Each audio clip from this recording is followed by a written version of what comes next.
তো গাইস দেখো, আমার বাবা এই যে কচু তুলতে গেছে। তো মান কচু রান্না হবে তো আজকে, দেখো গাইস সেই কিরকম বড় জ্যান্ত কচু দেখো। ল্যাঠা আর শোল দিয়ে। এই যে তো ওয়াও, দেখতে পাচ্ছ কত বড় এই কচু। কচুটা রান্না তো করলে তো এইটা আজকে খাওয়া দারুণ হবে। লাগবে। আর ওই যে ছোট কচুটা আমি নিয়ে যাবো। আর সত্যি কথা বলতে এত গলে যায় না কচুগুলো, মোমের মতো।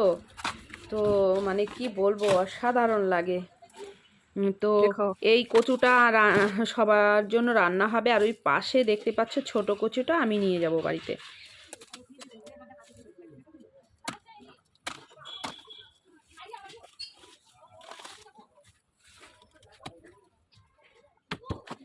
তো তোমাদের কার কেমন লাগে কচু খেতে অবশ্যই কমেন্ট করে জানিও।